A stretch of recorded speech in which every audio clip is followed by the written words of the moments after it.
Okay, so I think this is the fifth episode of the show already, which is crazy that I've already done it for 5 weeks. It feels like I just started. Five weeks is kind of a long time. But I was gonna do an episode about religion, and then I kind of decided last minute to do something else.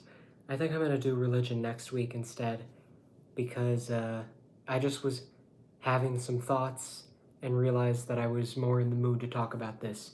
So this is kind of what I did a video about for episode 2, which was called What Really Matters. And that was originally going to be called something more like what this is called, but they're pretty different. They're two separate videos. They're just kind of a similar theme. Um, so this one is called Love and Fear, and it's it's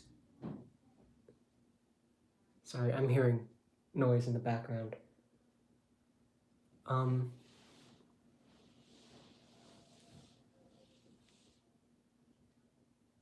I don't know if you can hear that, but anyway, um, I'm just gonna start. Chapter 1 is called Learn to Let Go, and the first I have this kind of written in a specific way where I have everything like 3 things to let go of, and I always do 3 lines under each chapter to remind me of what to say. And this time it was just easier to do that. It looks more organized. So the first thing I have written is let go of control and replace it with trust. So what that means is that trust obviously is the opposite of control, because if you're trying to control everything, you don't trust that it will be okay on its own. I think that goes without saying, or at least I hope it does. Hi, Daisy. My dog's just standing in the corner licking her lips. Usually she's somewhere else in the house, but today she's wandering around in my area. So there might be there might be a little bit of distraction, but I'm gonna try to stay focused. So I also have let go of patterns and habits to make room for evolution. And I'm gonna elaborate on all 3 of these, but I just want to read them off first. And I have the last thing I have is let go of any negativity you've convinced yourself is necessary and or healthy. So people tend to hold on to things that they think are helping them. People, obviously, if you don't feel justified in doing something, you're not going to do it. You only do things because you've found a way to justify it in your head. But, you know, a lot of the time people are really just acting on emotion and their personal desires rather than actual logic and what makes sense as the right thing to do. But people tend to just say, this is the right thing to do and I'm just going to do it. Because maybe they think that they'll teach you something. Maybe someone will judge you. I think judgment is a really important thing to talk about. People judge people all the time, and they feel justified in doing it because they think that if they're judging you, I don't know, I mean, is there a lot of thought put into it? You're judging someone, and what it really is that you're asserting your superiority. You know, you're letting them know that you are superior to them, that you have made it farther than them, or that you have something that they don't have access to and you're just generally better.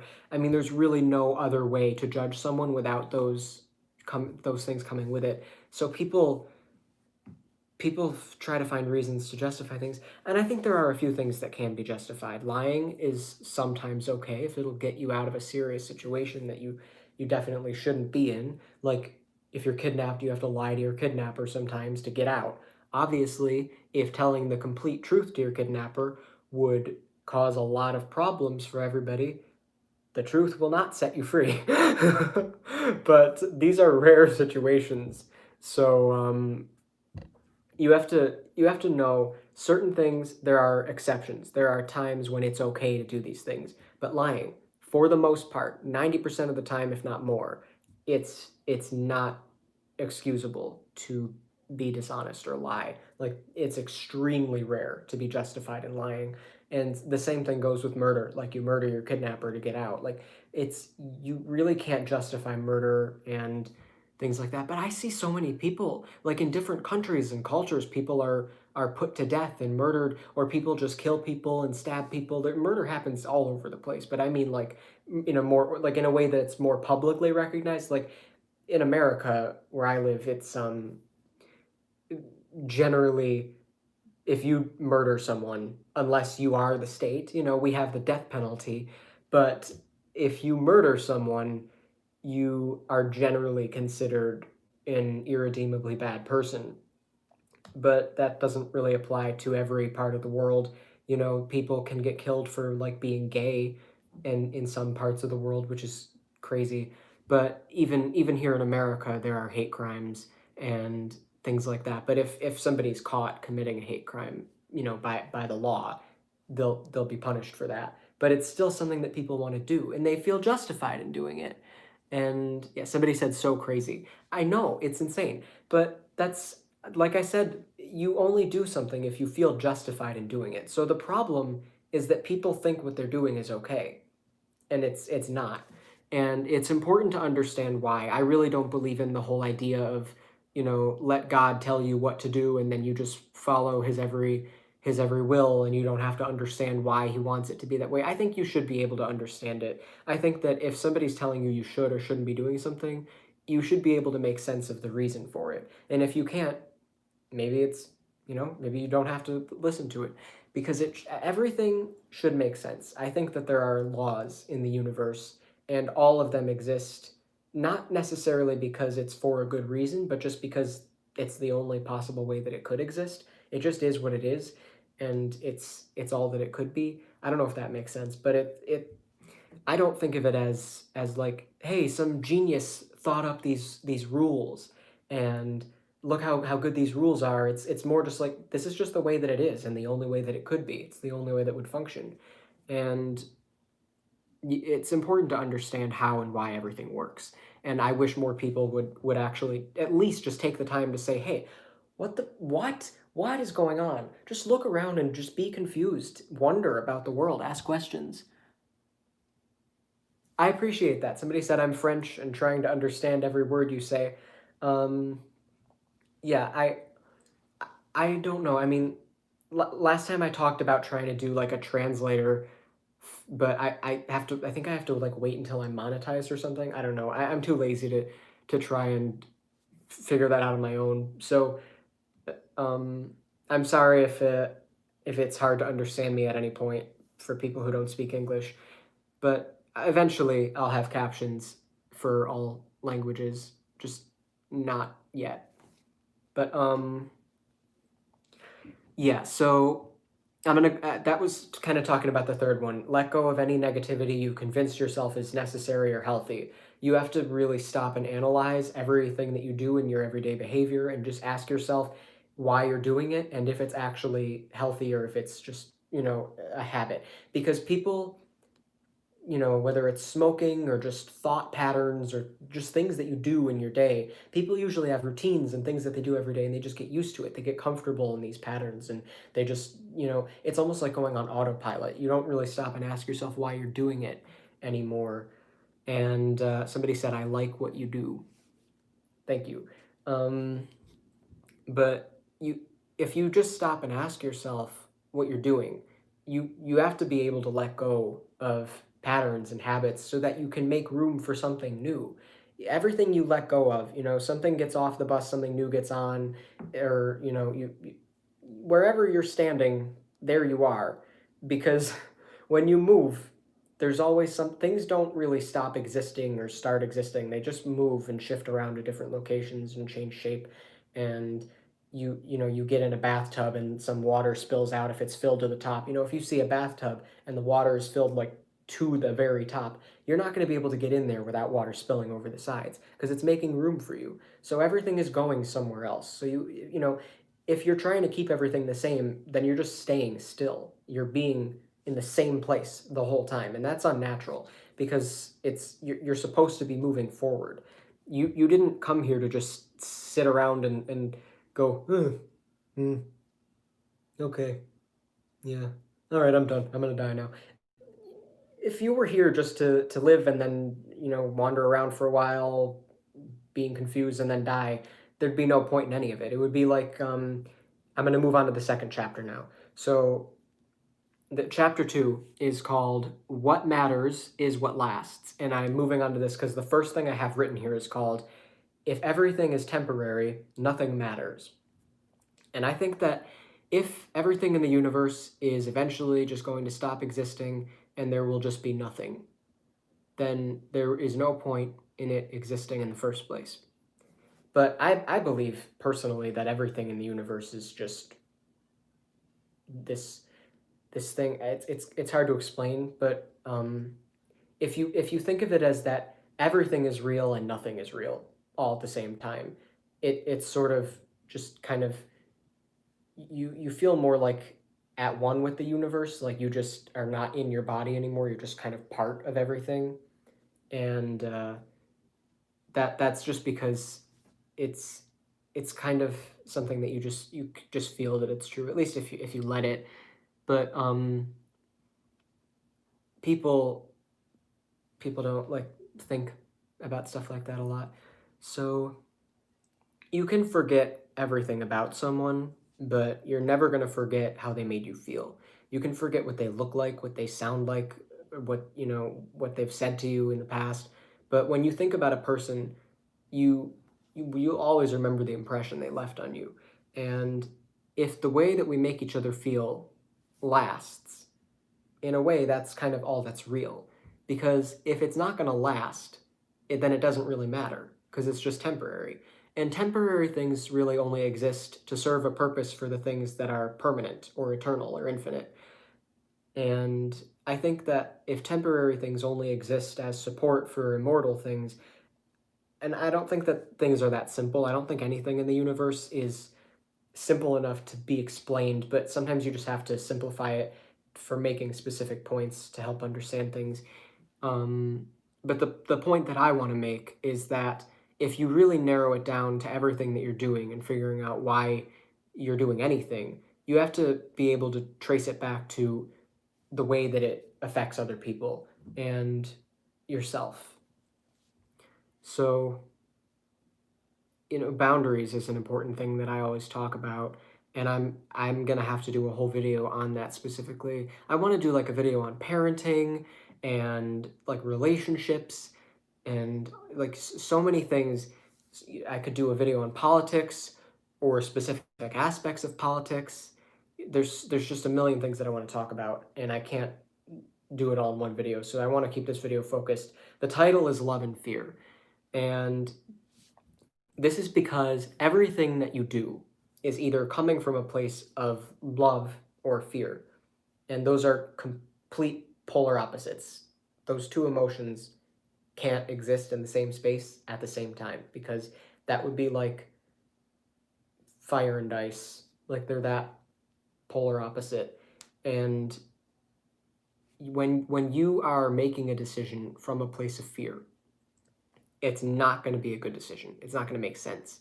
You're going to be able to look back on it and see the result, see what came of that decision, and see that it's not good. And even you would be able to agree that it's not good when you look back on it. And I think that's a really good way to tell because you can't argue with results. So if you just try to figure out what it feels like to make a fear-based decision or a love-based decision, just look back on every decision you've made in the past or relevant decisions that had a big outcome, or maybe start with the outcome. Say, what is a really good thing or bad thing that happened in my life? And what was the decision I made that caused it?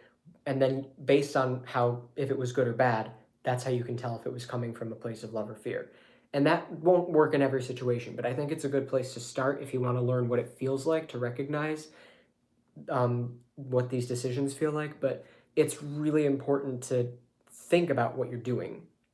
So Chapter 2, What Matters is What Lasts. I think to sum this one up before I move on to the last one, is you have to stop and think about why you're doing everything you're doing and what makes it matter, so that you're not just kind of doing things without realizing what you're doing them for. And fear is control. It's ego. It's this feeling of like self-importance. I think of ego. I don't know if you believe in souls, but I'm not claiming that anything that I can't prove. I don't like to talk about things I can't prove, but I personally believe that the ego is who you think you are, and the soul is who you actually are. And when you get back in touch with who you actually are,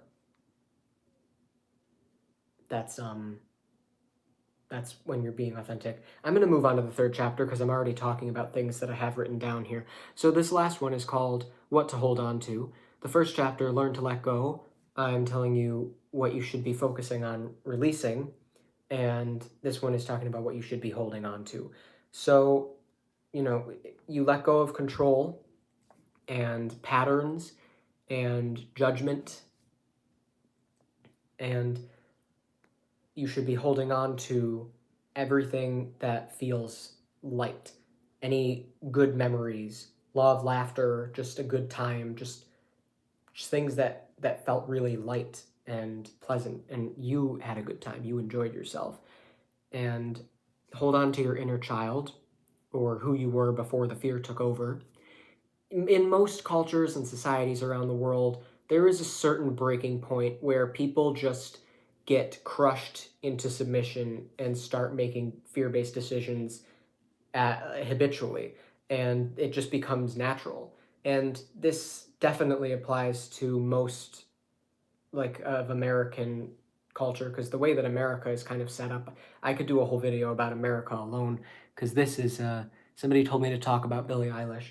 Billie Eilish is like a couple months younger than me, and I'm just amazed at where she's gotten in her career, because I think she kind of grew like really naturally, like just got discovered on SoundCloud or something, and it's crazy to me that she's younger than me. But anyway, I I like her music, and I think she's really smart too.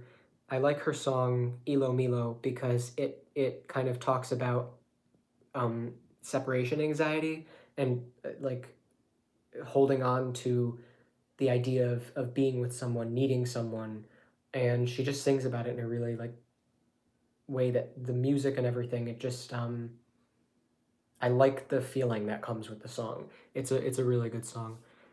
So if ever when you before you hit the breaking point where you start becoming reactionary and living out of fear, usually it's like if you start going to school, or if you had an abusive upbringing with your family, or people who maybe it's usually like just one incident, one specific moment where something just happened and you just decided that you weren't safe just living freely and being yourself, and you started feeling like you had to hold back or be a little bit nervous or be more thoughtful with your feelings. And that's good to be thoughtful with your feelings. You need to be mindful.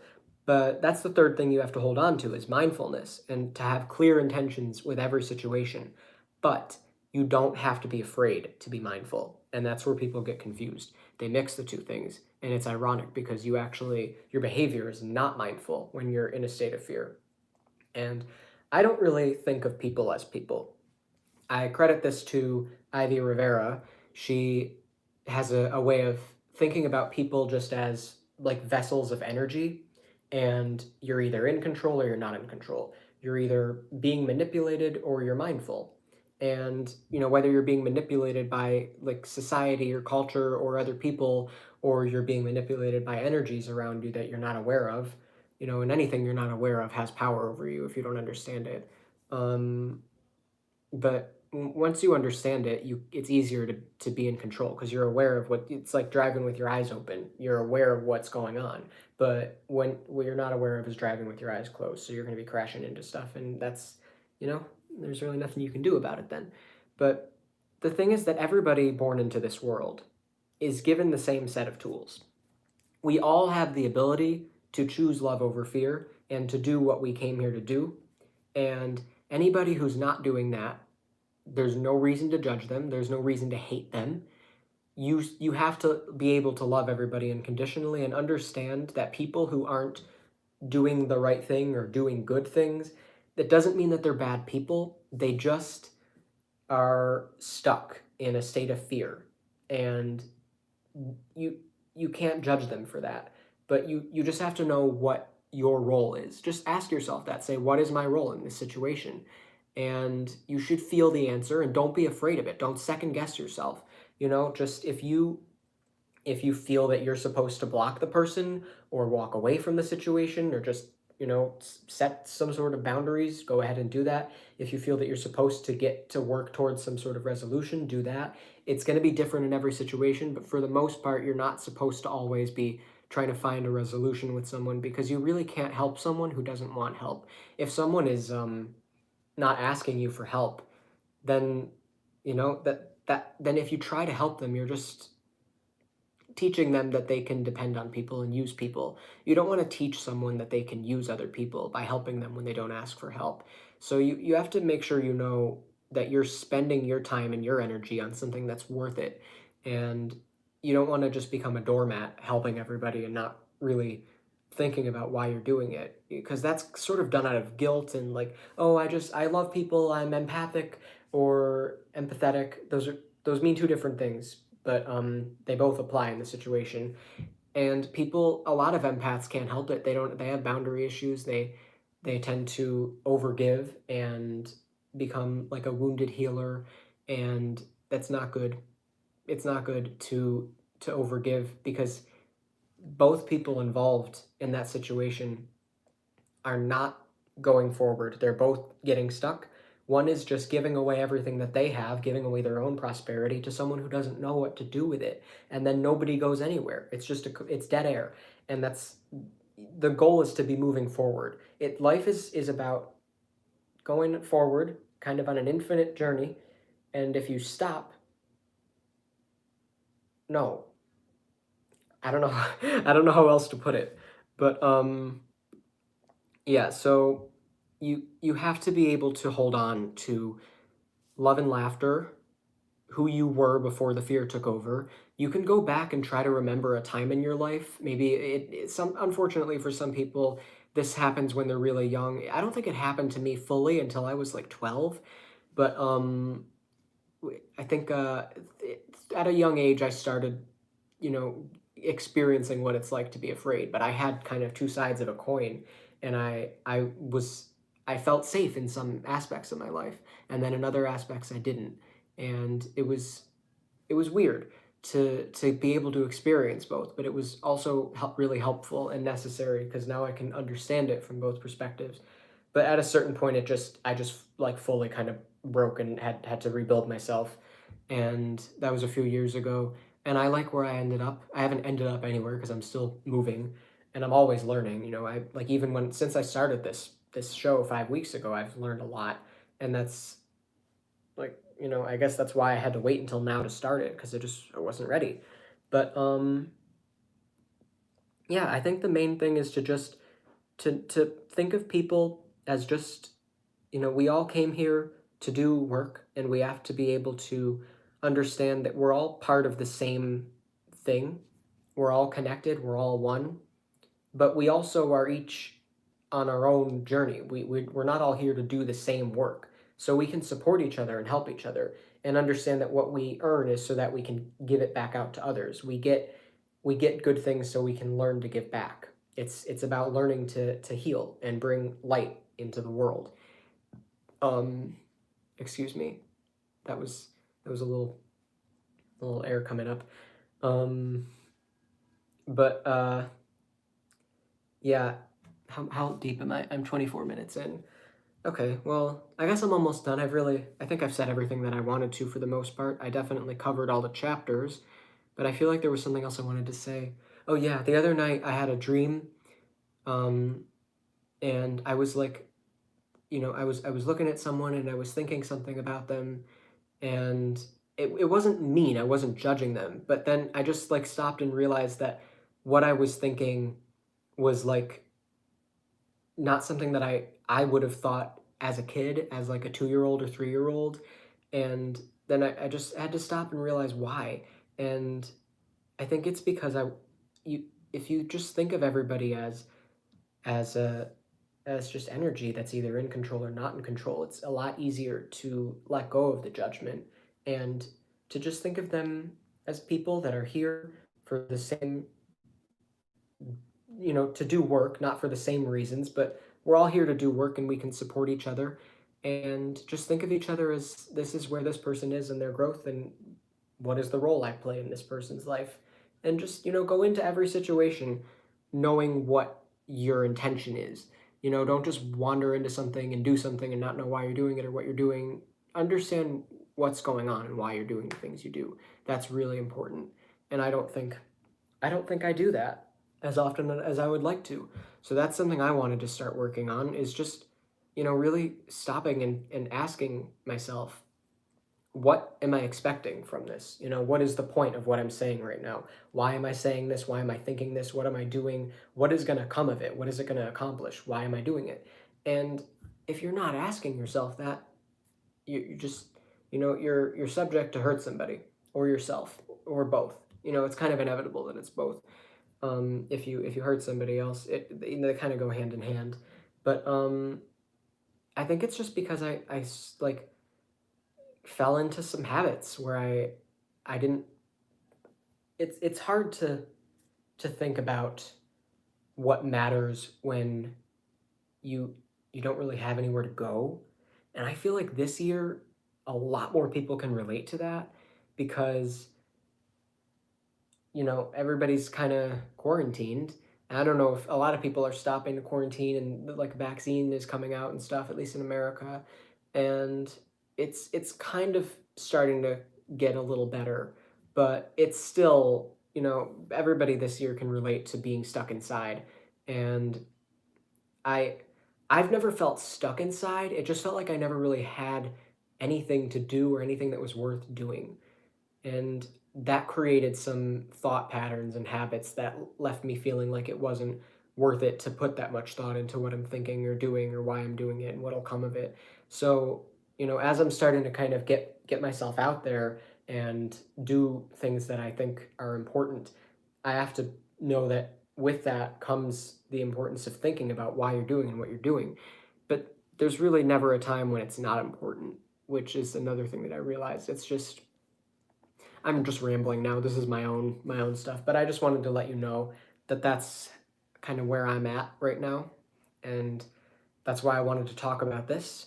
So, yeah, love and fear. Make sure that your decisions are not coming from a place of fear. It is always possible to do the right thing while also coming from a place of love. There is never a reason to do something that you decided is the right thing, like hurting someone or judging someone or attacking someone or, just like there are certain things that you can do that are coming from a place of love that may not appear that way at first. Like, like I said about enabling people before, like when you're teaching them to depend on people, which is not good. That's something that might not seem like it's coming from a place of love, but it actually is. Because to do anything else would just be preventing them from learning and growing themselves. Teach a man to fish. So it is always possible to do the right thing coming from a place of love. You never need to go into hate or anger or attacking or anything like that because that's not healthy for you, and that's also rooted in fear.